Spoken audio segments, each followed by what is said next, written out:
Great, thank you.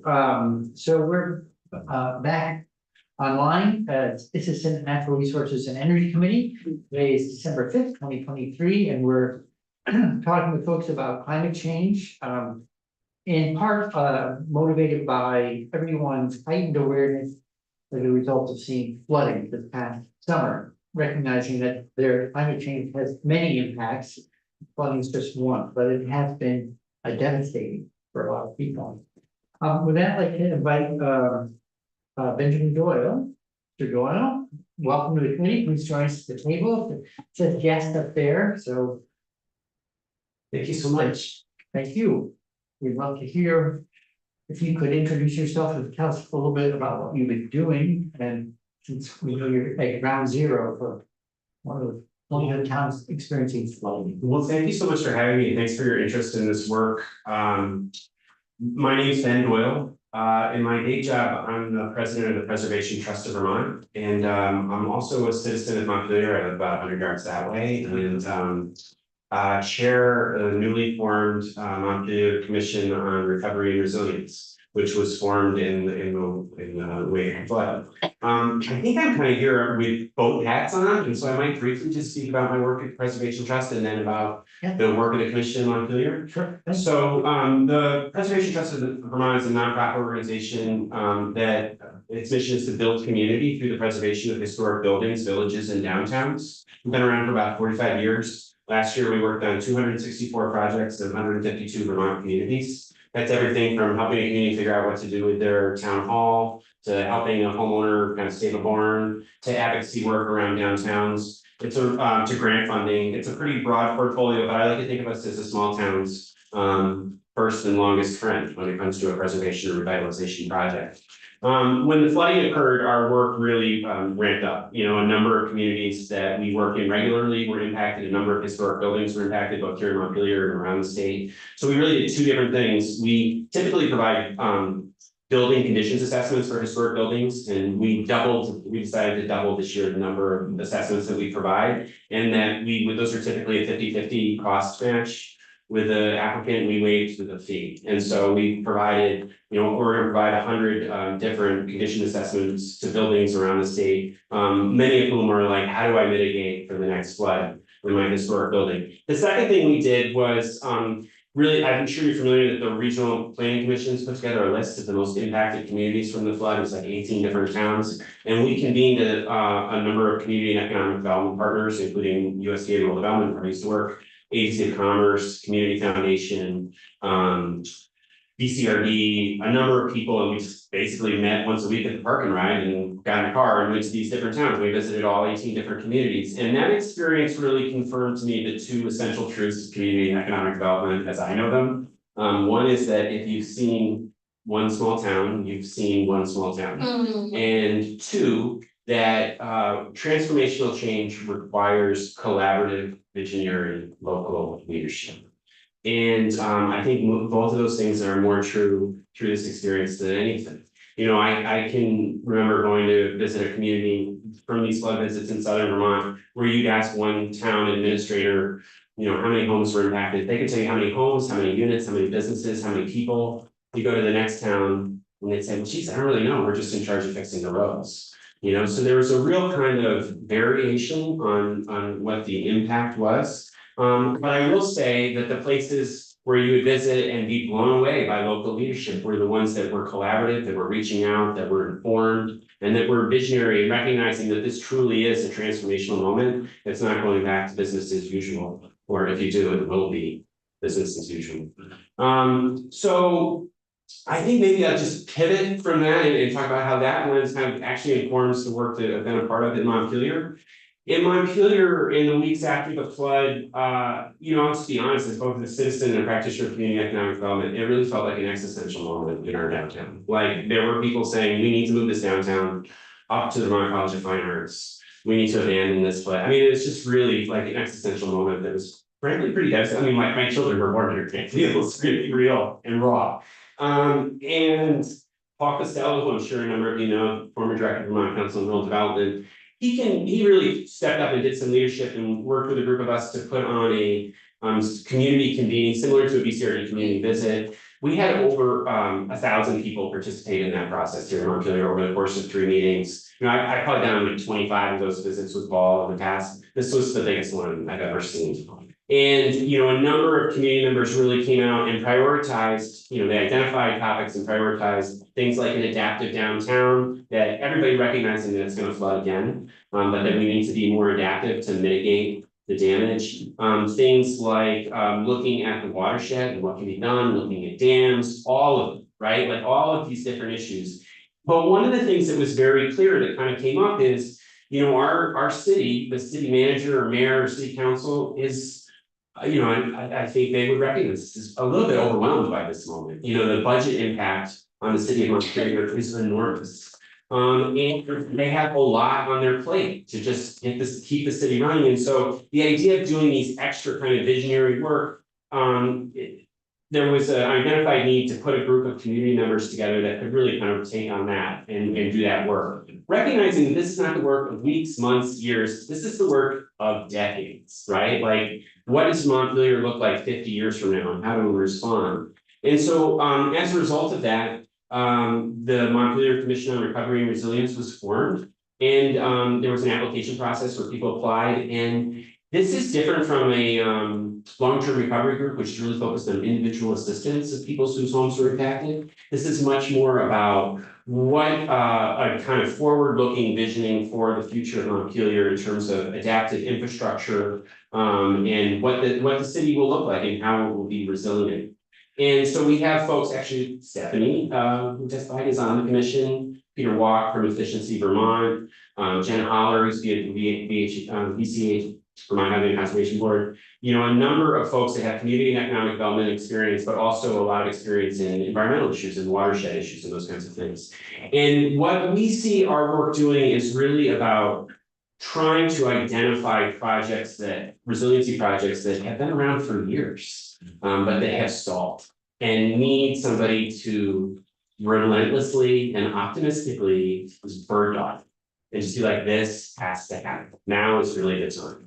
And you know, what we're doing is just really identifying those projects. One of the things that was actually fascinating was there's an architect on the committee that said he went and looked at 20 years of capital improvement plans for the city of Montpelier, of project after project after project that had been envisioned for resiliency for downtown Montpelier, and then didn't come to fruition because the administration changed or something happened, people lost interest, they forgot about the flood. That so much of this work has already been done. What's lacked is, for lack of a better term, the will to get it done.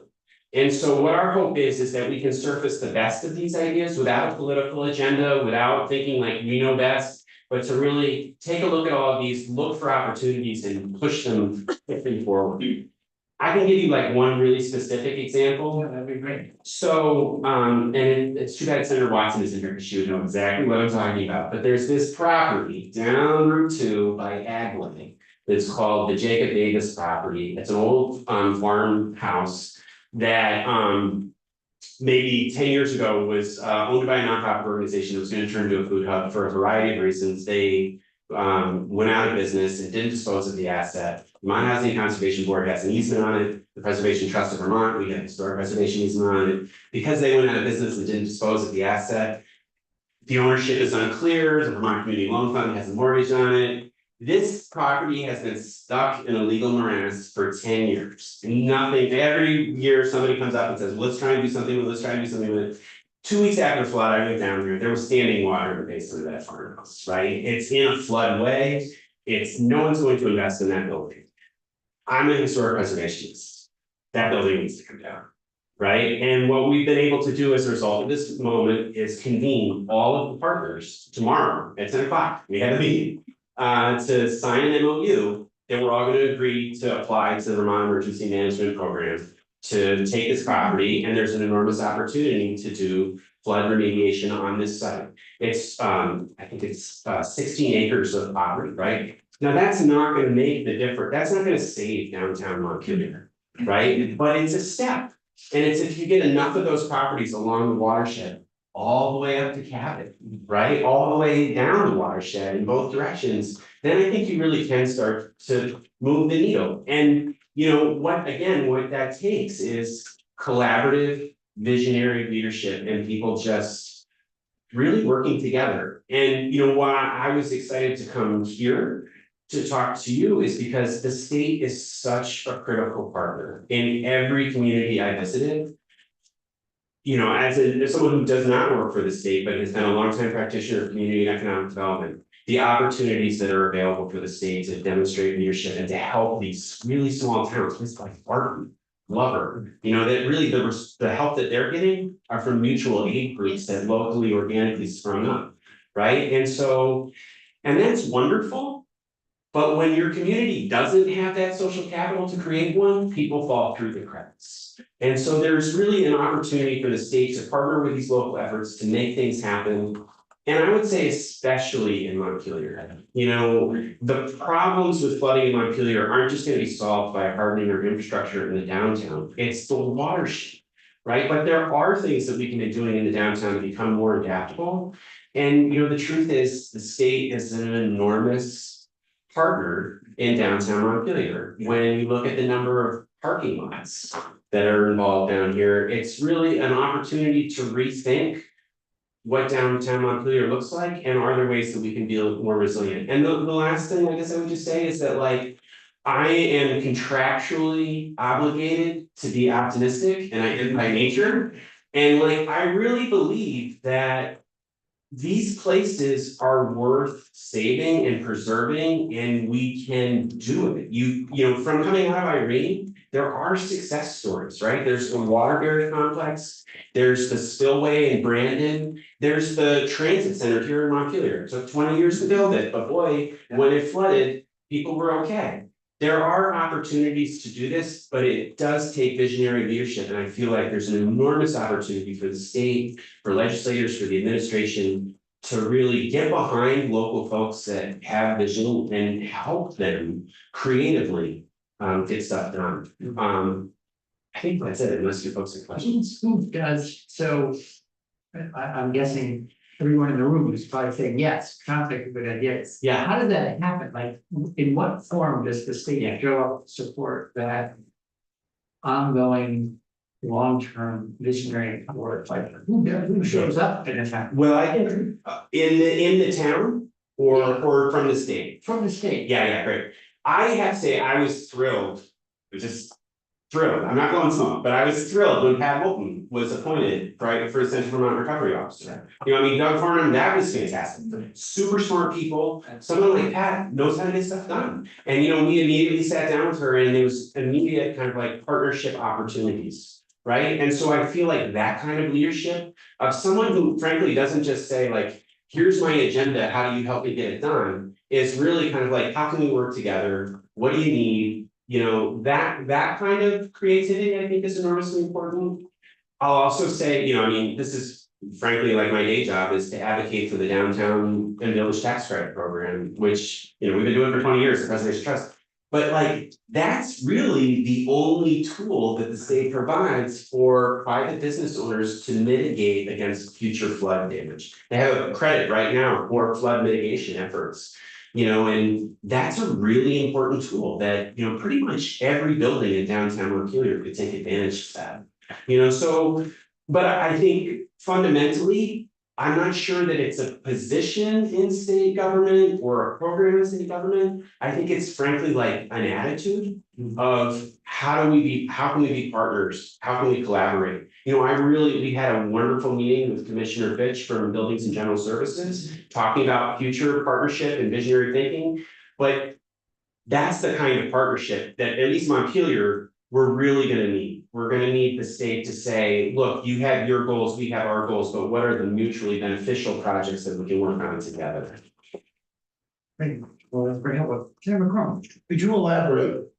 You said earlier that you'd like to do, you talked about the old farmhouse that needs to be torn down, acquiring riverfront property. You said if you could acquire that way up The water. drain Yeah. down, that would expedite saving downtown. Could you elaborate on what the connection is? Yeah, So that is an example, right, of like that property that I'm referring to is upstream from Montpelier. And it's in the floodway, but it's been compromised, and it could be restored, right? You can have floodplain restoration on that site that would provide the river more opportunity for storage in a flood situation. It's a flood. Lateral flood. Exactly, yeah, similar, I think, to like in Waterbury where they brought down floodplains behind the state complex and made it. So on this particular property, I'm just using it as an example. You could do that, there's up to like 14 acres that could be mitigated and returned to floodplain. Now, that's not, Montpelier was inundated, right? That one parcel won't make the difference. But I think if you add that up and then, to be honest, I've heard there's interest in the V-Trans property just upriver on 302, right? And you start to add those things up along the watershed. Or another example is downriver in Middlesex by the interstate bridge on Route 2, there's a pinch point where even though it was downstream from Montpelier, it actually backed water up. And that was part of the inundation. And so, what's actually super interesting here is like the flood mitigation, much of it won't, for Montpelier's sake, won't be done in Montpelier. What we need is partnerships with Cabot, Marshfield, Plainfield. And I feel like to your question, like what can the state do or who can? It's an awesome opportunity for the Regional Planning Commission and for people like Pat Moulton to convene these different communities to say, maybe Montpelier has access to financing or funding that helps a smaller town upriver that doesn't have the financial resources to do a project or an interest in doing the project. Maybe there's ways to incentivize that. Would you still do a stream bank stabilization downtown? You know what? I am not the river person. We have the river people on our committee who I think would have a very specific answer to that, but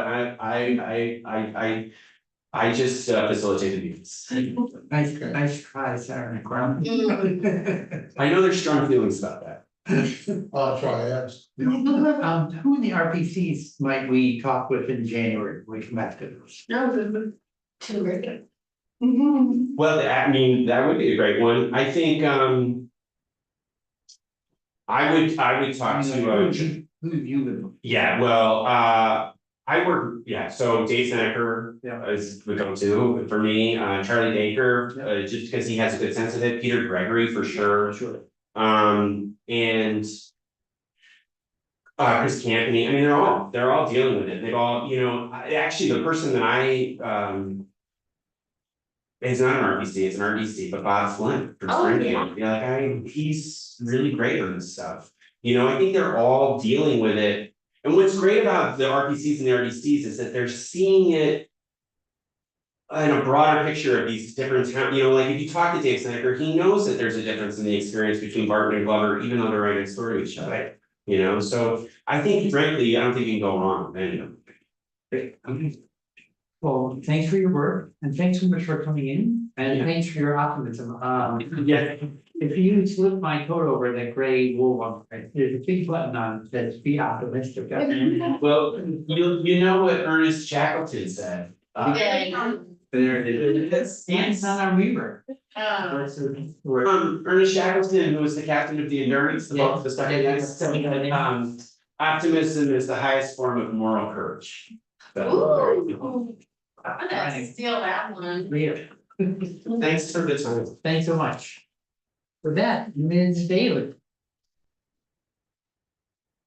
Welcome to the committee. So good to see you. Good to see you. Thanks for having me. For the record, I'm Karina Daly. I'm a restoration ecologist with Vermont Natural Resources Council. And I'm here to speak about our Vermont's response to the flood. I work on the ground as a restoration ecologist implementing dam removal projects and reconnecting rivers. With that comes floodplain restoration and wetlands restoration and riparian buffer protection. And in my day job doing that, I get to help inform policy. So I also get to work on state policy related to water quality and river protection. So grateful to be here today. And I think the thing that I just wanted to share the most that I've learned from this summer's flooding is how critical community resilience is. And the science of river process needs to be the foundation for our policy related to that. We've had our backs to the river for too long. That river that flows through Montpelier, we've used it as a resource and we've managed it and manipulated it. And we need to let it do what it does best. Rivers are dynamic, and they move and they change over time. And I think this flood, as devastating as it was, it's an opportunity to think. I think it's a watershed moment, and I think we need to be thinking at a watershed scale about our rivers and supporting them on that level. So we need to think, we can't just think about the quality of our lakes and our drinking water anymore. We need to think about our waters in the full watershed scale. So thinking from our mountains to our lake and the rivers in between. Those rivers connect our lakes to our headwaters, vice versa. And the floodplains and the wetlands that support those river systems are critically important. Healthy, intact freshwater systems build climate resilience. They are what filters pollutants, provides home for wildlife, attenuates flooding, stores carbon, reduces erosion, provides vegetative roughness and shade, and cold water for our streams. A fundamental component of watershed ecology is understanding that rivers are four-dimensional. Rivers are not just a one-dimensional system, they are four dimensions. They have lateral, longitudinal, temporal, and vertical connectivity. So those are the dimensions of a river. And when we disrupt one of those dimensions, we're manipulating that river. So restoring those dimensions to our rivers is critical for us to be thinking about river protection policy. Excuse me. So lateral connection, as you said, Senator McCormick, is allowing rivers the space to move, giving them the room to move and the meander belt to move along their river corridor. Longitudinal connection is removing dams and removing things that block those unnatural barriers, culverts, roads in some cases, small bridges that block the river from transporting sediment, water, nutrients downstream. Vertical connection is connecting groundwater with surface water. Our groundwater provides the cold water for our surface water. We need that dissolved oxygen, that cold temperature, that turbidity in our surface water to provide habitat. And temporal, rivers shift over time, they change, they're constantly moving, they create new riverbanks, they create new ripples, new pools, new islands, new channels, old oxbows form. That's part of the river process, and without giving the river room, that process can't continue. So it's restoring those dimensions to a river that we need for climate resilience. And the role that dams play in that, I spoke a little bit to that, they block that longitudinal flood connectivity, but they often block that access to the floodplain, that lateral connectivity as well, and that vertical connectivity of those groundwater seeps not being able to make it into the stream itself. So they impound water, sediment, nutrients, and wildlife behind the dam and create a lake-like system in what should be a river system. And when you try and turn a river into a lake, you have problems because the river builds up a sediment behind that dam. It raises the water elevation so that when a storm comes along, you actually have increased flooding. And not to mention a huge public safety risk. So I think it's really important to understand the difference between those flood control dams that Ben spoke about, Wrightsville Reservoir, Waterbury Reservoir, Eastbury. Those are flood control dams. There are 8 of them in the state, 3 in the Winooski watershed, and that's it. Those dams were built for flood control, they're managed for flood control, and they were built to protect, developments, Montpelier, Richmond, all the way down Winooski. developments that we put close to the river, because at that time, we needed the river's energy to produce. So. Sorry, I lost my train of thought.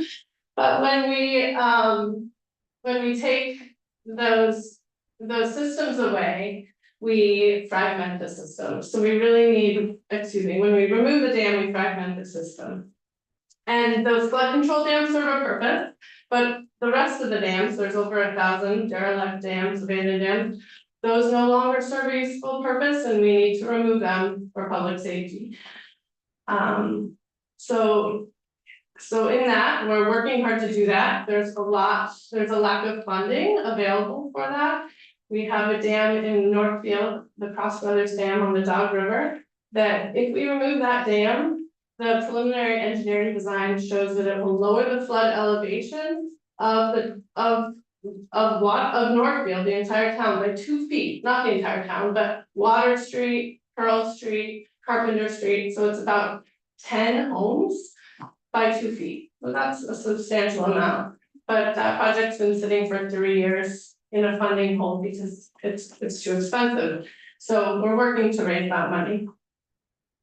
Can I, quick question? Yeah. So who owns that dam now? That dam is owned by the town. Okay. Of Northfield, been fully supported for removal, and it's been in the FEMA sign up, so awaiting funding from FEMA for 3 years. So we hope that will move forward.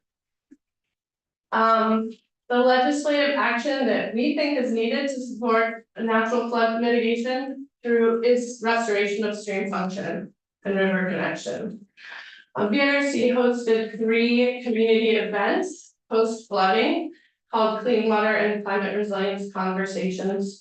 And we targeted those in hard hit areas. So we had one in Plainfield, we had one in Johnson, we had one in Ludlow. And those were opportunities for us to meet with community members and hear what their concerns were and share with an expert of panelists. We had Michelle there for the Plainfield one, we had river scientists from DC, but sort of share how we are thinking about these river systems and this flood mitigation process, and sort of make plans moving forward and react to comments and think about this process. But in that, I think it became very apparent that these ideas aren't new. We've been working on them for a long time. Climate resilience is not new. Water quality and clean water are things that we have been working on. And this is the time. We have numerous statewide action plans that reference climate resilience and clean water, including our climate action plan, our statewide hazard mitigation plan, and our Lake Champlain TMDL. We need an improved statewide approach to protecting our watersheds.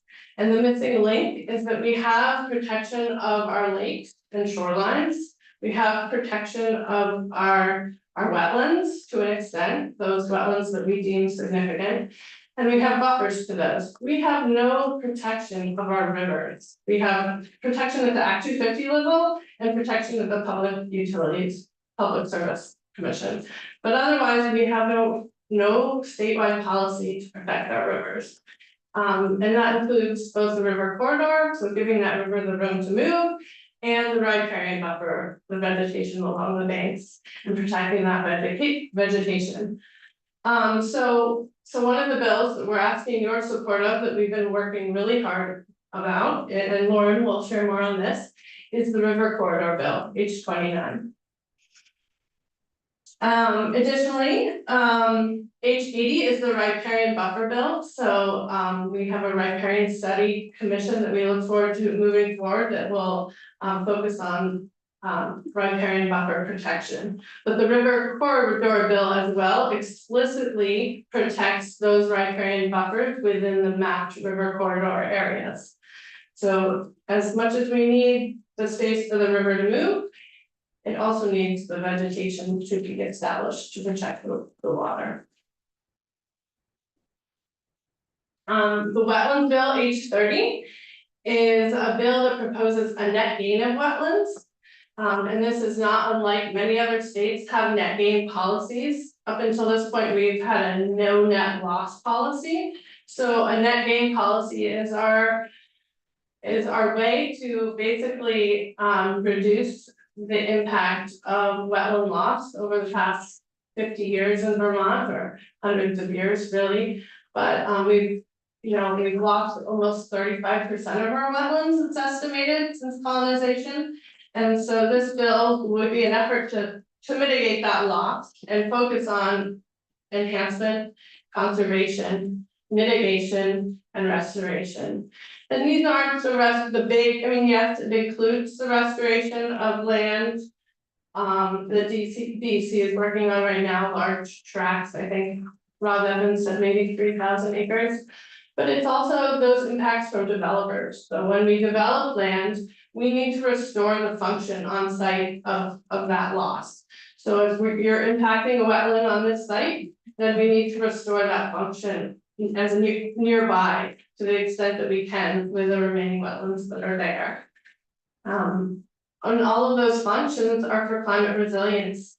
So again, water filtration, carbon storage, flood retention, wildlife habitat. What else do I want to say? So in addition to wetlands, lastly, we have a lot of work to do related to dam safety, and I think Ben Green did a good job sort of updating you on the dam safety program. But so we have a bill that we've been working on and looking forward to sharing that with you.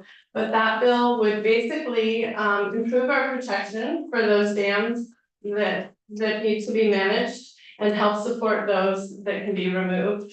So it would include a fund for dam removal, and that would be a forgivable loan for those dams that need to be removed. And it would be a non-forgivable loan for those dams that need to be repaired. And those would only be dams that are significant or high hazard dams, or dams that have, basically an alternatives analysis has been completed to show that that dam needs to stay. It's providing a public service and an important function, whether that's a water supply or other. I'm conscious of time, so I will wrap it up. Additionally, that dam legislation would improve inspection and enforcement frequency for our dams in the state and make dam inspection reports publicly available so that we can all see them and have access to them and know what's going on and be more aware of that. So we're looking forward to that. And then lastly, so those are the regulatory or policies that we have proposed and we look forward to working on with you. Additionally, back to that on the ground implementation work that Michelle's going to speak more to, but that work we can't do without more boots on the ground, more capacity, and more funding and flexible funding for that work. So some asks that we ask for your support on is removing the cap on the Clean Water Enhancement Funds, making the Flood Resilient Communities Fund that Stephanie Smith spoke about in Vermont Emergency Management a permanent fund. That was just a one-time fund. That fund needs to be permanent for $5 million annually. That's a really important fund that is dynamic and able to act faster than FEMA can. So those funds are supporting dam removal projects, floodplain buyouts, and it's critical to have that be a permanent fund. And then expanding capacity both within DEC, the Rivers program, we need the state to be working with us on all of these implementation projects, and they can't keep up if they don't have the staff. They need staff and we want to support them with that staff. And then we need to support staff with the watershed organizations that are doing the awesome on the ground implementation work. So we ask for your support of that. The climate crisis, I believe, is both our greatest challenge and our greatest opportunity. And legislative action is needed now more than ever to remove unnecessary and abandoned dams and make our rivers more resilient and our communities safe. Thank you. Thanks so much. And next up, we've got Michelle Dawn. So the Springfield Dam is okay.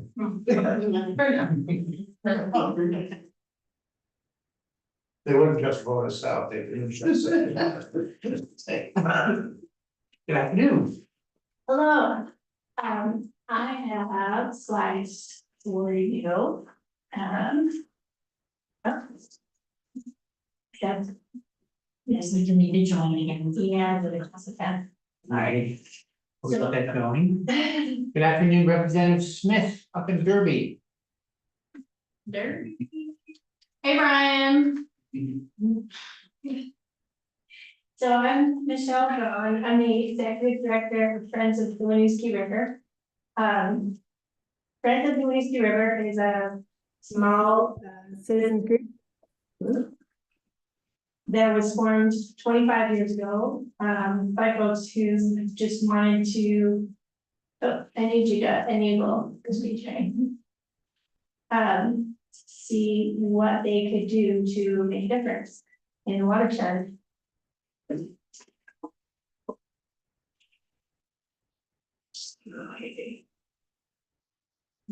There we go.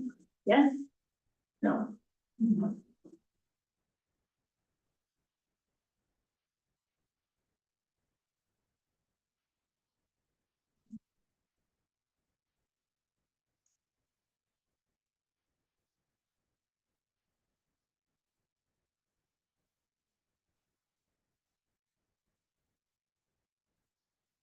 There it is.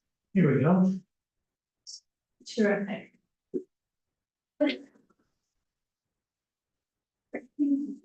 All right, so since 1998, we have managed hundreds of clean water, habitat improvement, and floodplains projects.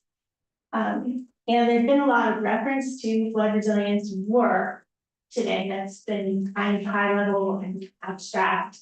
But I'm going to show you some projects. The projects that we do are engineered and constructed to restore floodplain function by removing dams, removing berms, replacing undersized culverts, and reducing flow volumes by improving stormwater management. So these projects are all non-regulatory, which means we need willing landowners, and it means we need grant funding. Which is why it's mostly small nonprofits doing this work, because we are eligible for the grant funding that's available for non-regulatory projects. And the number of organizations doing these flood resilience projects in the Winooski watershed is really small. There's GRENA, the NRC, there's Nature Conservancy, Friends of the Winooski, the Conservation District, and the River Conservancy. So that amounts to about 5 individuals trying to remove about 100 dams and thousands of undersized culverts.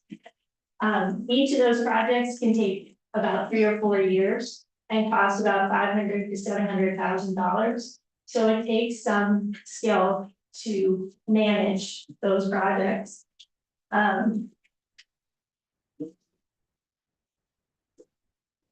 We have, among those of us doing this work, just so you know, we have 12 dam removals in design right now. So we are working on those.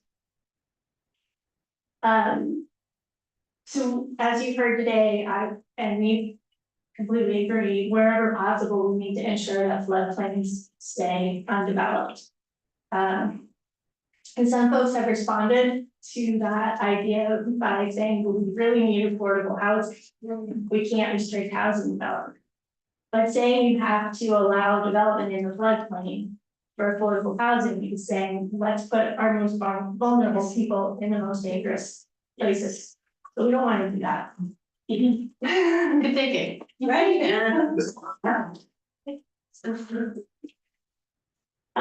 So after the flood, I hope that some of you got to see the huge amounts of sediment deposited on the open floodplains in Marshfield, where the river could access the floodplains. It really spread out, slowed down, and dropped a lot of sediment. Here we are measuring the sediment in Martin Bridge Park. It was averaged about 8 inches deep over an area of about 4 acres. which worked out to about 4,000 cubic yards of sediment dropped there, which is about 200 dump truck loads of sediment that did not come to Montpelier, for which we are very thankful. So we also saw in Plainfield, where there were trees along the river, the trees trapped a lot of trash. And again, that's trash that didn't come to Montpelier. That's, we organized cleanups of the trash in Plainfield, and we cleaned up 6.5 tons of trash from the Philippine Parks, Plainfield. So we definitely owe a debt to our upstream neighbors who have left floodplains open and left them forested. And we need to make sure that we do that wherever we can. And I'm gonna be the fourth person today to talk to you about the Dog River Park project, which I did after Irene. You can see this neat aerial view of the park with the walking paths. And in the July storm, that's what the park looked like. It was fully flooded. You can see water surrounding all of the houses in the neighborhood. And the engineers who designed that project calculated that in the July flood, that water level was 6 inches lower than it would have been if we hadn't done that project. And 6 inches doesn't sound like a lot, but given where that water is, all of those homes had only basement damage. And if the water had been 6 inches higher, they might have been gutting their first floor. So we think it really made a difference there, which is why this is the fourth time you're here. And Ben Doyle was saying that Two Rivers Farm out by Agway, it's just a small piece. That farm is 16 acres. This was only 5. So think what you could do with a 16-acre opportunity. So we need to be out looking for this kind of opportunity, which takes a lot of staff time to make that happen. And you got and water. So I can keep talking. Just about a few more pictures. So we also do some stormwater projects. This is Hubbard Park in Montpelier. We installed some big sediment traps along the park road, which prevent damage to the park road and also prevent sediment from getting to the north branch. In Berrytown, we did this big retention basin and gully stabilization project. The soil that was washing out the gully was filling in a wetland.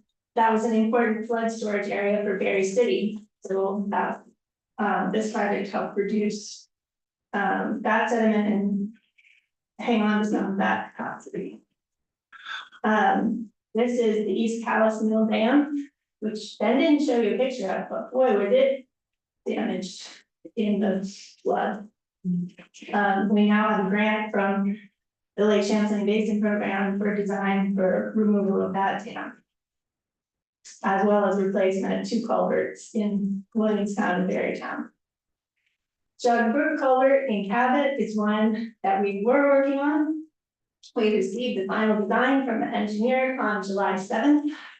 And then that culvert wasn't there anymore a week later, so that one is a FEMA project now. But clearly it needed to be replaced. We were just a little late getting there.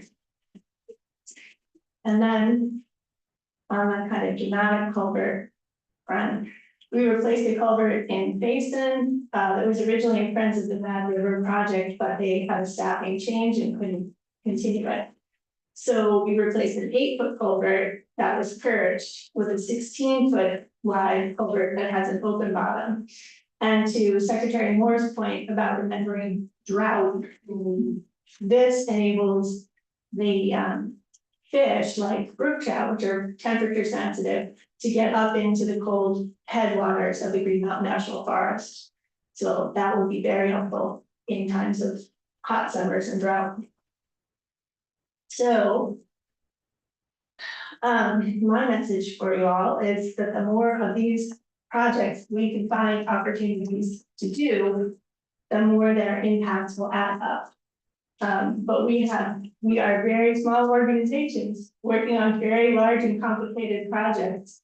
And we need to scale it up if we want to get things done in a more reasonable time frame. And lastly, this is the after photo of the dam removal project we completed in Northfield in 2020. And with the help of a lot of partners, and just so you know, all those groups, our little group of groups that is doing this, we're talking to each other just all the time. We will collaborate about daily. So partners, funders, engineers, and excavators. And we undid a misdeed of the past, essentially. And we want to make sure that we don't have to keep making those mistakes. So. Is there any defense for leaving perhaps what are actually mistakes, but mistakes with a lot of history? Just leaving them alone. I'll give it specifically. Down our way, okay?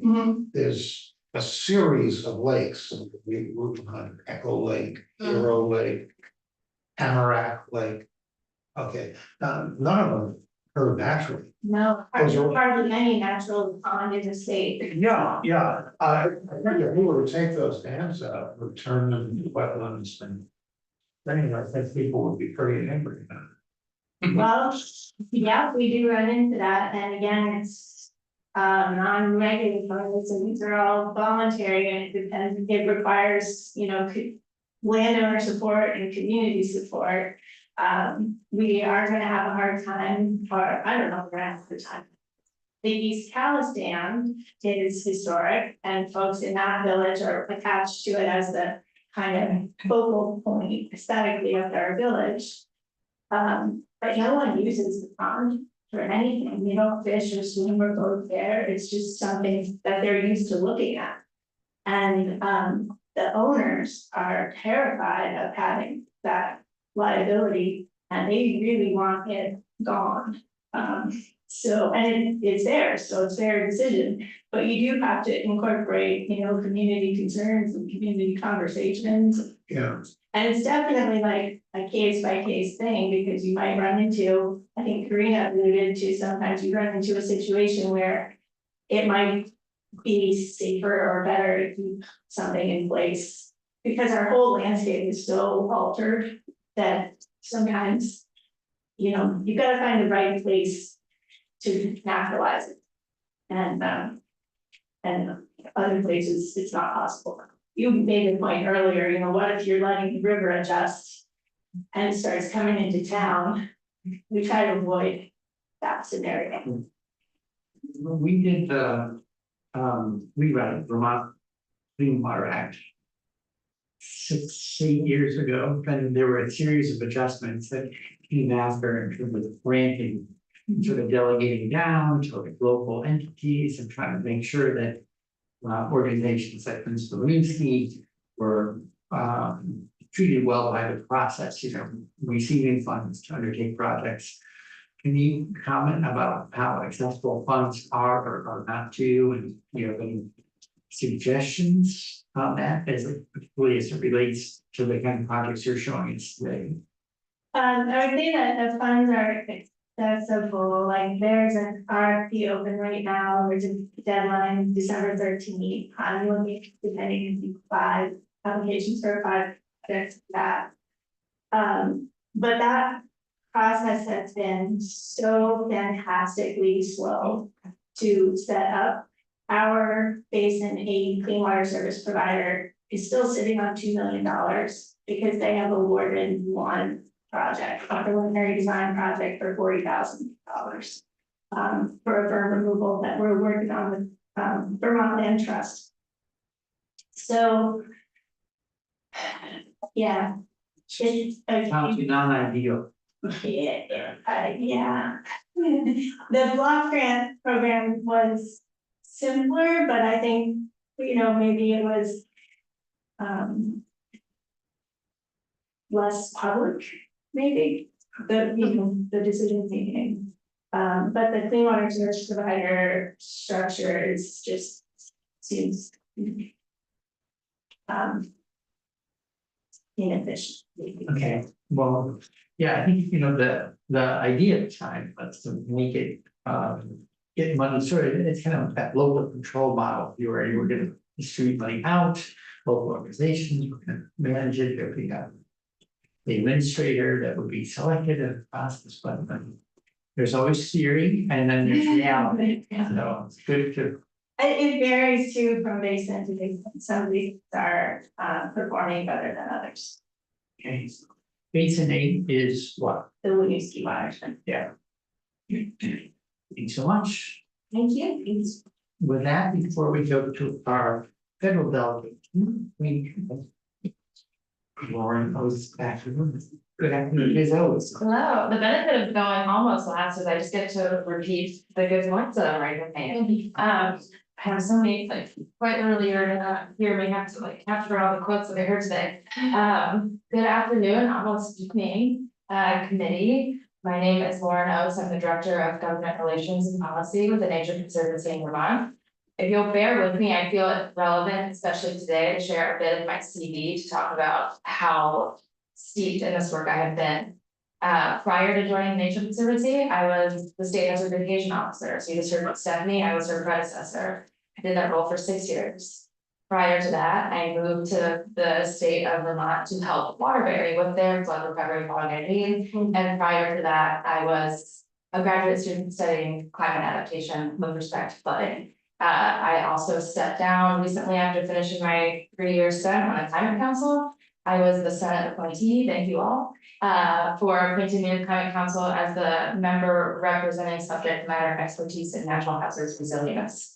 This has been my entire career. I am deeply steeped in and committed to flood resilience, healthy rivers, and climate adaptive communities in Vermont. So I'm happy to hear all of the good projects and ideas that are before you today, and really do look forward to working in the future with the mandate that the July floods brought to you. I'm also largely here in agreement with those that have spoken before me. As I said, the state of Vermont has been on the leading edge of some of these climate and flood resilience efforts. Perhaps most notably the program that Mr. Evans spoke to earlier, the recognition of DEC stream alteration rule as codes and standards for FEMA has been an invaluable component of our flood resilience picture, and has shown to be extremely effective, and kind of like folks across the country are trying to do the same thing now. I also want to acknowledge that we, taxpayers of Vermont, have expended tens of millions of dollars annually responding to and recovering from disasters. And with each passing storm, we move the needle in the right direction, but I will argue that we are inching that needle and we need to do some more and do more faster, which is also a theme that you've been hearing today. We need more money and we need more people. You've heard that from almost every single person before me. Ms. Braun just spoke about the role of our local watershed groups and the need to further capacitate them as best as we are able. We need to further capacitate state staff to ensure they're able to access available federal funds, implement and enforce the regulatory programs, review permit requests, and all of the other immensely important work that the state workforce carries on our behalf. So first and foremost, this conversation is about equitable public safety. We have inherited an historic settlement pattern. Michelle just referred to them as perhaps misdeeds of the past. So that is rather unfortunate, obviously, and yet it is our reality and one that we have to work within. And we also have the compounding impacts of climate change upon us. 45 years ago, President Carter told us to do some things about it, and we didn't really listen, so here we are. So we have a historic settlement pattern, we're really close to our rivers, and we have exacerbated flood damage from climate change. So those two things are not the best married couple, and yet we have to create policy and solutions for them. We have to make decisions and we need to do them soon. the next flood is coming. It will be here probably next year. And it will be here probably the year after that. It's just a question of how severe and where it will hit. 4% of Vermont's, actually, I'm gonna go ahead and share a couple of slides just to back me up here. Presentation, but I was saying it's like looking. Sure. All right, here are some quotes following the storm of 2023. 4% of Vermont's single-family homes are located in the floodplain, whereas 12% of our mobile homes located in mobile home parks are located in floodplains. It's a threefold increase to Vermonters who are generally less fiscally and socially able to recover from a devastating flood event. To use a more discrete example, the 2021 Vermont Climate Assessment quotes a 2020 UVM study that looks at floodplain restoration to equitably mitigate flood risk. You've heard about several projects that others across the state have been doing, and we'll talk maybe a little bit more about those, but again, I'm trying to be brief. The Loomis Creek is a small watershed in Vermont that's vulnerable to flooding due to mountains upstream. 41 properties are located in the FEMA map floodplain, many of which are manufactured from mobile homes. Flood damages were estimated based on hydraulic modeling, 1, 4, 10, and 50% annual chance floods. They are heavily skewed towards lower income properties, with the bottom quartile incurring more than 90% of damages, and 25 mobile homes incurring damages 5 times their appraised value. 25 homes incurring damages 5 times their appraised value. Overall, this case study is an excellent example of an inequitable way flood exposure to Vermont communities. Additionally, you've heard, again, folks before me, talk about the inequitable patchwork regulations, as Rob Evans called them, patchwork. Patchwork implicitly requires that there be gaps. And who are those gaps? Who do those gaps represent? Which Vermont towns, which Vermonters? Those with part-time municipal staff, those are most rural towns, those with 3-person volunteer select boards. They are already incredibly overburdened, as you all know. You hear from them. They are your constituents. They are your neighbors. They have to navigate that patchwork style regulation, and they have to understand the very complex riparian and river science that Karina just shared. It is asking too much of them. They already have so much on their plates, and we're doing this on a town-by-town scale, and it is not working, and it is leaving Vermonters vulnerable to flood damage and increased climate change-based risk. Let's see, skipping. To create a resilient Vermont, we must support policy and funding solutions that are equitable. Next, this conversation is about reducing taxpayer-funded burden that these storms, which are increasing in both severity and frequency, have on Vermonters. Here's a nice graphic. I hope it shows us a graphic. Great images to support and let give you something fun to look at, and I found it devastating. Since Tropical Storm Irene bore down on Vermont, FEMA-related costs for both public assistance and hazard mitigation programs alone are nearing $1 billion. I mean, it is a lot of money to recover from and respond to these disasters. The graphic behind me is a recent UVM study that is estimating that floods in Vermont are going to exceed $5.2 billion in damages by the end of the century. $5.2 billion, you're a very small state, very limited taxpayer support. We are digging ourselves into a fiscal hole that requires a suite of funding and regulatory tools to get out of. For instance, you've heard a lot about the buyout program in Vermont. I used to manage it. You and I worked way back when, Michelle, on getting all of those homes bought out in Northfield. I won't be the next person to mention the Northfield buyouts, but they were impressive. And yet, if you think about what you heard from Stephanie Smith, what you heard from Michelle, the cost of buyouts. I heard Stephanie say $10 million is going to get us 20 to 25 homes. 10,000 homes are located in Vermont in the FEMA map floodplain. 10,000. I'm not gonna do that math on the spot, I'm gonna get it wrong and I'll be embarrassed on YouTube forever. But I will say that 10,000 homes only represents FEMA flood risk. It does not represent the river corridor risk that you heard about today. 75% of damages in Vermont from flooding are in the river corridor from fluvial erosion, not inundation. So we can't just keep doing buyouts and calling it a day, we cannot afford that, we have a housing crisis to boot that has been mentioned before, where are those Vermonters going to go?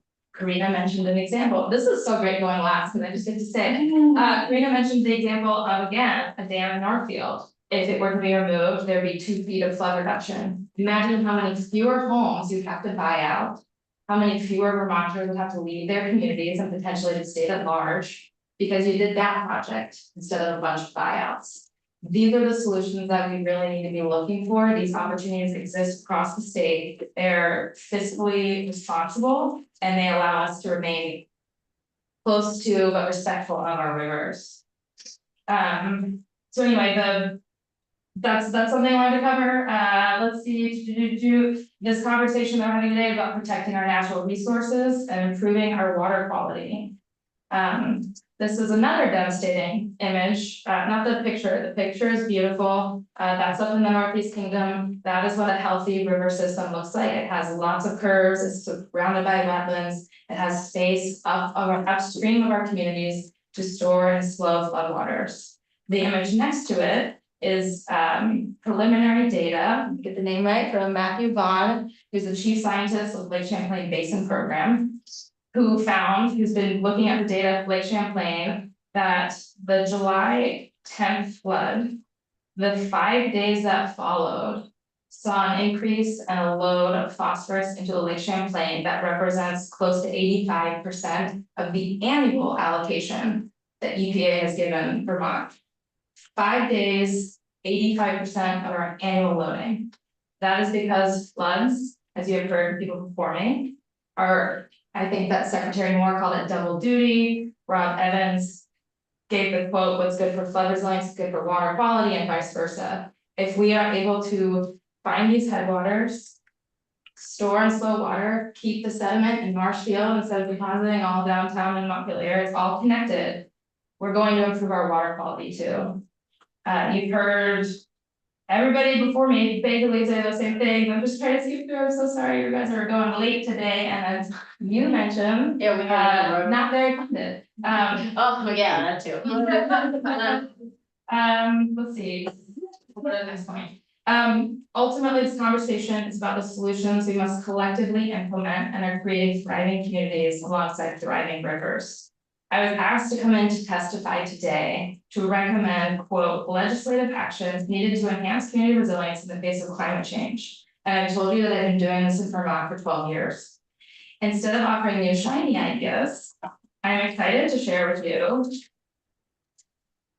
a handout. Thank A handout. Oh my gosh. Center Yeah. handout. Of all of the plans that already exist, created by all of the experts that you've already heard from today. Basically from time immemorial, but really truly, of the last decade especially. I'm not going to read them all to you today, but I want to highlight that we don't need new shiny programs like Deputy Secretary Hendon said. We have the programs we need, but we need to capacitate them and we need to expand them. We need the regulatory solutions that are not currently in place, like Karina mentioned, and that we will be advocating for this session. And supported from all of these state-based plans. I was really hoping to pull out a couple of key things here, but the 2020 Vermont Climate Assessment from UVM gives you key findings from water that says you need to protect your river corridors and floodplains. 2021 Vermont Climate Action Plan directly says adopt legislation to protect our river corridors and riparian areas and wetlands. The 2023 no longer draft, as I just learned earlier today, because it was just FEMA approved State Hazard Mitigation Plan, and its predecessor, the 2018 State Hazard Mitigation Plan, for which I was the lead author, all tell you to protect river corridors from future development. The 2016 Lake Champlain TMDL implementation plan, going back to that graph, it tells you that 22.3% of total loading for phosphorus comes from stream erosion and flooding in the river corridor. Protect the river corridor from development. The Forest Action Plan talks about storage in the forests. Our state geologists talked about loving trees and trees being really important. Look upstream, look to our trees, let them store. And finally, Vermont Conservation Design, which was recently prioritized in the passage of Act 59, thank you all, talks about flood risk, the importance of connected riverscape that supports healthy thriving communities, healthy thriving river systems. We have the solutions before you. They've been talked about for a long time. The time is now. Let's do it. Thank you so much. Happy to answer questions. Senator McCormick. All these values, how would you feel about the towns taking over all of these protections as opposed to the state? The towns currently have it. The towns are currently responsible for the majority of protections of the river corridor. We have tried to incentivize them as a state through things like the Emergency Relief and Assistance Fund. We have tried to incentivize them through greater access to the grant programs that Stephanie mentioned before. It's not working. I'm surprised that you say the towns have jurisdiction, We do. but these are the waters of the state. The waters themselves in the state are protected through the public trust doctrine. You and I actually had a nice conversation about that at session. But the actual river corridors, the places where people can develop, is regulated by and large town level. What about stream banks? Stream banks are part of the river corridor They're part of- area. They are, if they are owned privately, they can be developed, provided a municipality allows permitting. Down to the highway. And then it's not triggered by Act 250, which is Gotcha. very small. Yep. It's not working. I think you'll see a bill early on this session, like the opening day maybe. It is opening day important. Thank you. That addresses many of the things we've talked about. Yeah. Great.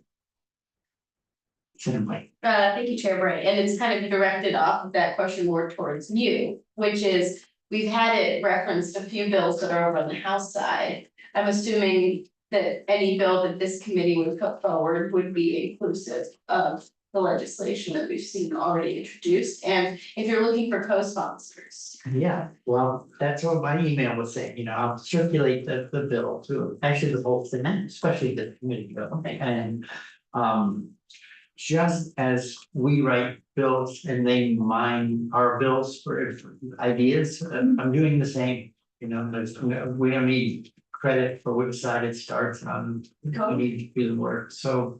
And do you feel that this would be a priority piece of our first couple weeks in As a session? matter of fact, well, we haven't had our meeting, but you know, based on talking with Ken and others, my hope is that committee agrees to make it our first order of business to respond. Which is why we're having this scheduled meeting It's awesome. today. I wanted to make explicit what I was feeling may have been implicit. Now, it's help us tee up and, you know, get ready and Thanks. come out of the starting blocks at a good clip. I want to go to one lead, so I'm gonna be very fast. I phrased my question. Okay, Going back. okay, we're talking about state jurisdiction. Yes. You did mention that Act 250 has a criterion pertaining to floodways. Searching 1D. Yeah. Okay, what would your opinion be of taking that out of Act 250, giving it to the towns? My opinion would be pursuant to the 2021 Vermont Climate Action Plan, that this body, the General Assembly writ large, pass legislation to enable rulemaking around the existing flood hazard area and river corridor rule to expand that jurisdiction. We already have that rule in place, the program already exists. It makes the most sense to do that, and it obviates them the need for that same program to have to do Act 250 reviews, which again is inequitable because it varies district to district, and all they can do is do recommendations. As they say, you should never ask a question you don't know what the person's gonna answer. Was that also? Yeah, thank you. Right, so Representative Smith, you have a quick question, we're running behind in our congressional delegations deck, but please go ahead. Thank you, Senator. I will be brief.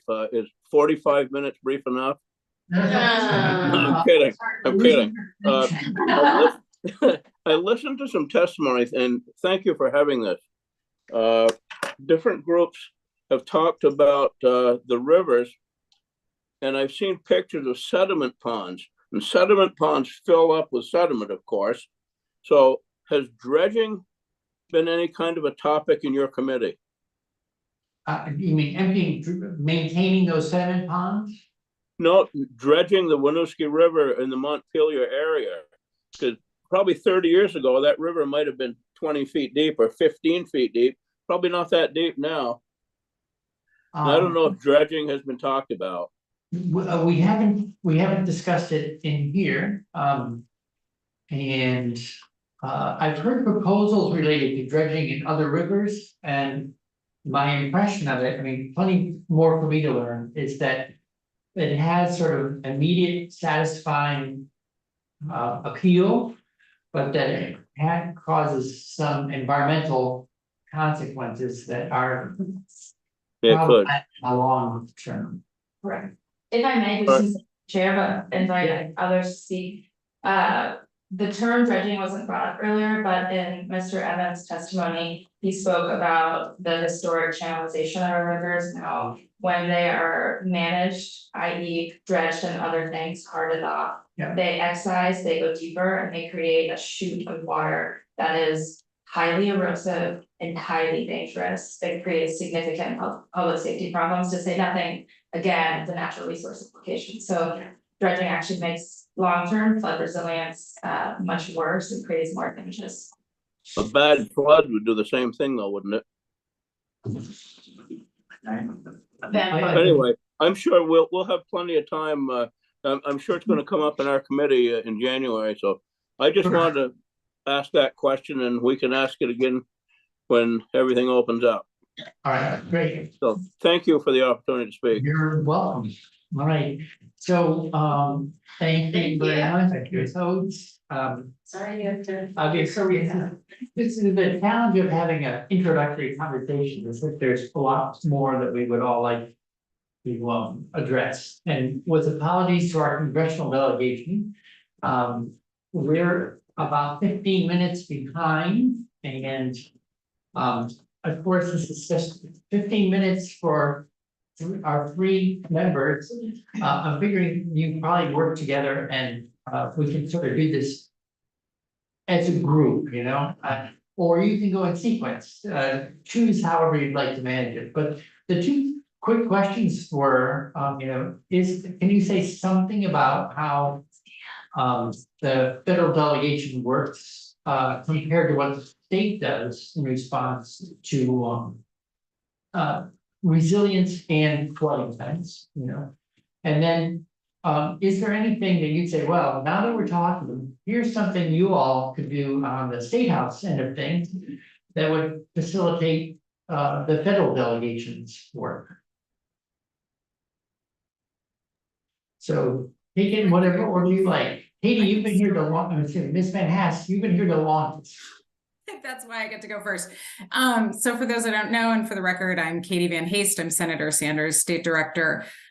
We are all very well trained in going in seniority order. So that's kind of why I'm going first, but consider this inclusive, and also happy for my great colleagues to weigh in anytime. I'm going to keep this really macro, say a couple micro things, and then go back out macro, which is to say, we really appreciate the committee taking on this work. We know that the impact of the flood has been substantial for the state of Vermont.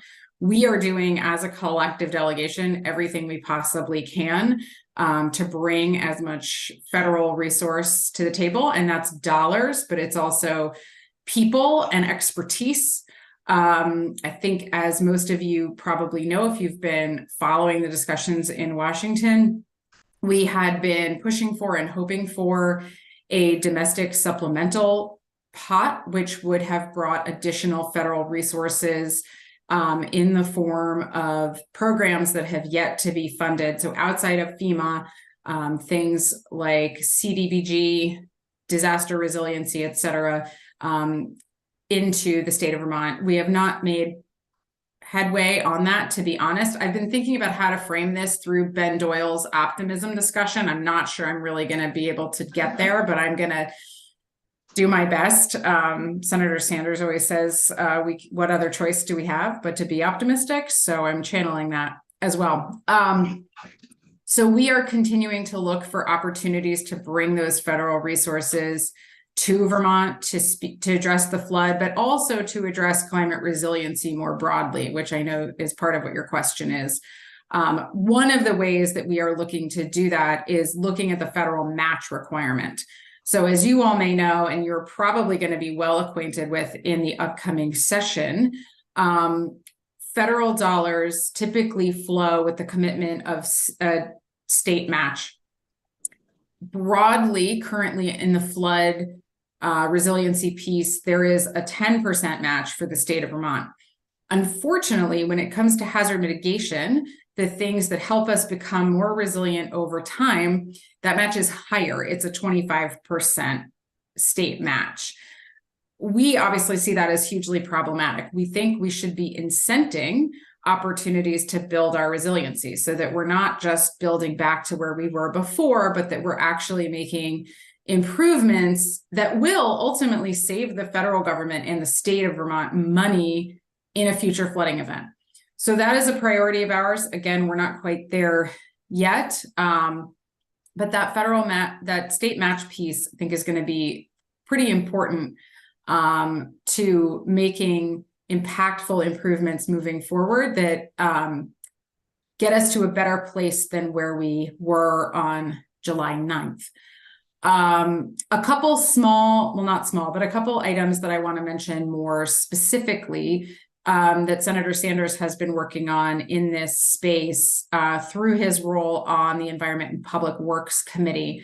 Right now, we're in the process of drafting the Water Resources and Development Act, known fondly as WRDA. So it's a pretty well-known acronym in the natural resources space. So because he's part of the committee, we're part of drafting the actual bill text as opposed to just looking at amendments. So in that bill text, Senator Sanders has made a few recommendations and requests that are specific to what we're talking about today. One is specifically around the Army Corps Lake Champlain Watershed Environmental Assistance Program. So that's a program that's very near and dear to our hearts, obviously, to make improvements to the Lake Champlain Basin program, water quality, water supply, ecosystem resources. Right now, the existing non-federal match is 35%, and that has, as I'm sure you all know, been a barrier to improvements moving forward. We are asking for that to be reduced to a 10% match so that we can leverage those federal dollars more effectively to bring them into the state of Vermont and improve the projects within the Lake Champlain watershed. Another request that the Senator has made is around flood control dams. Again, requesting a reduction in the non-federal match for those. Particularly, we've been successful in doing that in 2022, WRDA bill for Waterbury, and so we want to extend that more broadly. And then lastly is around the Winooski River flood control study. So this specifically is, as you may know, working with the Army Corps, you're playing the long game. They don't act today for tomorrow, they act today for 10 years from now, which if you know Senator Sanders, you know that timeline is not his favorite. But we're trying to move strategically so that we can start the work now to authorize the Army Corps to study flood control measures along the Winooski River that hopefully will work to, in the future, enable us to unlock more federal funding for that specific area. I would also say that when it comes to dams and when it comes to this flood control study, one of the things we are looking to as well is the idea of green infrastructure. So not just dams that are cement like we think of them, but ways to use the natural environment to improve our flood mitigation moving forward. So that's kind of the biggest thing for me. And I just want to speak briefly before I turn it to my colleagues to your question about how you can help us, which I really appreciate. We are usually saying to you, how can we help you? I really think this is sort of a place where we can mutually help each other by really good communication. One thing that we find is that we have this really good vantage point on these big federal programs, but we don't always see where the rubber meets the road. We don't always see how statutory or regulatory requirements are impeding the legislature's ability to write bills, to make changes or make funding decisions on the state level. So when you all are seeing and hearing about barriers to accessing federal funding, we would love to hear from you, and we'd love to hear from you quickly, because we want to break down those barriers and we want to find out what the slowdowns are as quickly as possible. And I think sometimes there can be a desire to have a really good, like, we'll make it work attitude, but we want to help you make it work more quickly and more effectively. And I would just close by saying, you know, we are keenly aware that the legislature is going to be having some really difficult funding conversations in this upcoming session. We are probably going to have also very difficult funding conversations here in the federal government side. So to the extent that we can all work together to unlock as many resources as possible in this more constrained environment, and also, to be frank, and I probably get to say this based on the seat I sit in, we want to tell and explain the reality to Vermonters about why those constraints exist and how many of them are real and how many of them are kind of manufactured in the environment. We may be one of 100 votes in the Senate, but we're willing to stand up and talk about what opportunities the US government has to make funding choices that help Vermonters when we want to and when we're brave enough to do that. So I thank you for the time, and I'm going to stop there and I'll turn it to Rebecca. Thank you. Thank you. One quick, I'll answer one question. You said how, seeing the rubber hit the road side of things. I'm sure you've heard this already, but just to make sure, the federal definition of disaster is kind of old school at this point. A discrete weather event, for instance, but Vermont had a rolling disaster that took weeks to unfold in some places, particularly Addison County.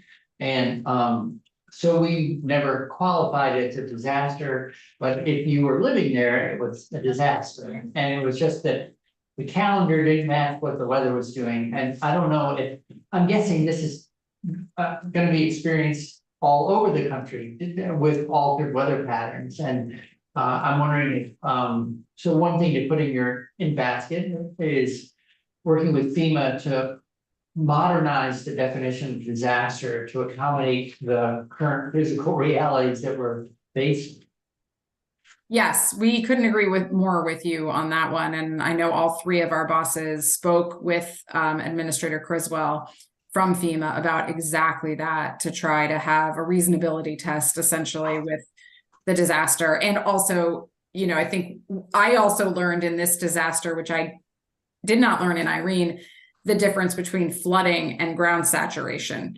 And again, you know, so many of our farmers experienced maybe not flooding specifically, but this intense saturation of their crops and of their land, and the difference that made. So we hear you on this, the difference between the semantics and the reasonability here, and are going to continue to push for that, but really appreciate the data points that help us make that argument for the future. Great, thanks, Ms. Van Haste.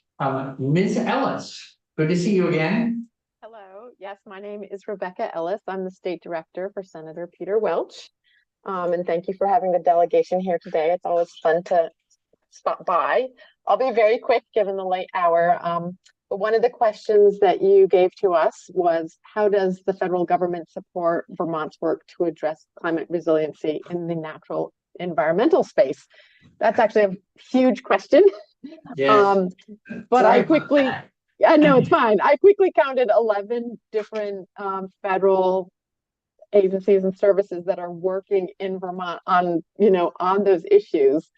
And it might be for, future testimony, interesting for you to hear from some of them. And, that ranges from FEMA to EPA, USDA, NRCS. Rebecca, we're having a hard time hearing you. Can you hear me better now if I just pull this closer? I don't know. A little better. There's a slider, but I don't see it. A little more. I can hear you really well. Can you hear me better now? Yes. There you go. Oh, yeah. Okay, we'll do it that way. Okay, so I was just rattling off a bunch of federal agencies that work in Vermont on climate resiliency issues, and just suggesting that for future testimony, you might want to hear from them. They're doing really amazing, fantastic work. These are high-level scientists. Everything from the EPA to USDA, NRCS, the Forest Service, the US Geological Survey, We've heard already about the US Army Corps of Engineers, with the National Weather Service, the Great Lake Fisheries Commission, the Lake Champlain Basin Program, the Lake Champlain Sea Grant Institute. Each of them have scientists who are really studying climate change, how to measure it, how to prepare for it. So I think that would be great testimony for you to hear from in the future. And then another question was, briefly, and I'll be very brief, how did the federal government respond to natural disasters such as the July 2023 floods? And just quickly, I did want to point out that while there is a lot of aid from a lot of different agencies, FEMA really is the agency that provides the most amount of funds. And I looked back at the Irene numbers just to give, ballpark what's the magnitude. And in Irene, according to at least a 2012 report that Sue Minter put out, there was a total of $733 million of federal, state, local funds that were invested in Vermont after Irene. And of that, 532 million were federal funds. And of that, the FEMA portion, the largest FEMA portion was public assistance. That was 134 million. And individual assistance was 23 million.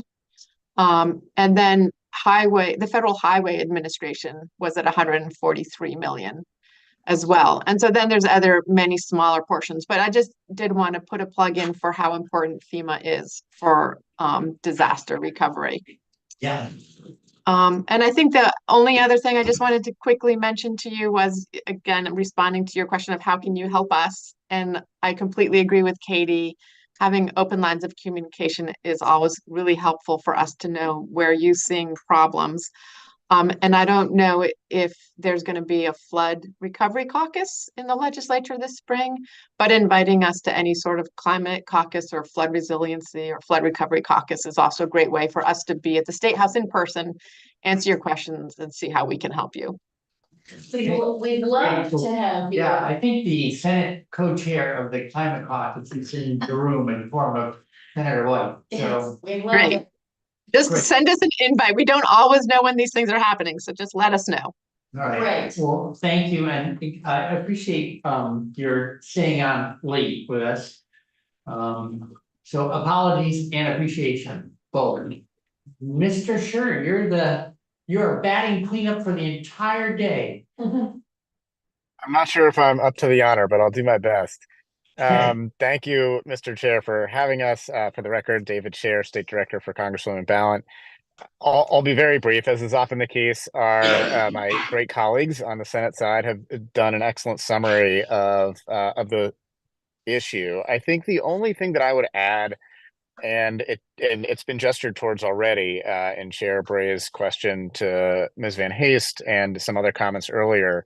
One thing that our legislative staff is working on, and we're very much working on this in coordination with the full delegation's legislative staff, is basically compiling a wish list of the ways in which FEMA and other federal agencies' hazard mitigation or disaster mitigation measures really need to be redefined in ways that work better for Vermont and for other rural areas. And one of those, to take one example, the flood maps, which do determine in part where money can go, where mitigation money can go, how some of the response is directed. And as others have mentioned, in Vermont, those flood maps are not always a good indicator of where the actual danger is. And so that's just one example. I know there are many examples of this. Your question about how we define disasters, Chair Bray, is very much related to that. So that's one. I'd say it's a little bit of a longer term project in terms of making those fixes, but that's a sort of wish list, I'd say, that we're compiling on the legislative side to try to make the disaster mitigation side of things work a bit better for places like Vermont, and ultimately, assist with climate resilience. Great. One of the things people have expressed concern about leading to this session, it goes back, no surprise, to money. There are some ARPA dollars around, there's IIJA money, there's IRA money, and I guess people are just saying, let's make sure Vermont knows how to pull down the maximum number of dollars available. At the same time, I'm hearing concerns from members of the administration that would be the grant applicants, I guess, that grants don't necessarily cover any administrative overhead. So if we don't already have the staff in place and running a program, we can't use the money because we can't afford the staff that then would use the grant. So do you have any comments on that conundrum? I mean, I can start briefly. I think this is an issue we hear across the board in basically every topic where federal dollars can be pulled down. I think the federal government is increasingly aware of that, and there are more opportunities for what we term technical assistance grants across the board. I would defer. So I think that this is an issue that is both very pressing. There has been some move in the right direction, but I think one of the major problems is even just understanding what's available. Yeah. If you need technical assistance to pull down a technical assistance grant, you're in trouble right from the get-go. So I think this is an area where we have a lot of work to do. But there is some move in the right direction. One of our tasks is helping with education on that piece of it. And I can throw it to the others for more. All right, well, I've watched it get dark while you've been in your vehicle there. Clearly. Yeah, apologies for doing this from the car. I had some scheduling difficulties today. It's already pitch black here, so at least you're in a day with a place for a longer day. So Mr. Scher, Ms. Ellis, Ms. Van Haste, thanks so much for joining us. Thanks for your patience. I know we ran long today. I really appreciate checking in along your line of communication.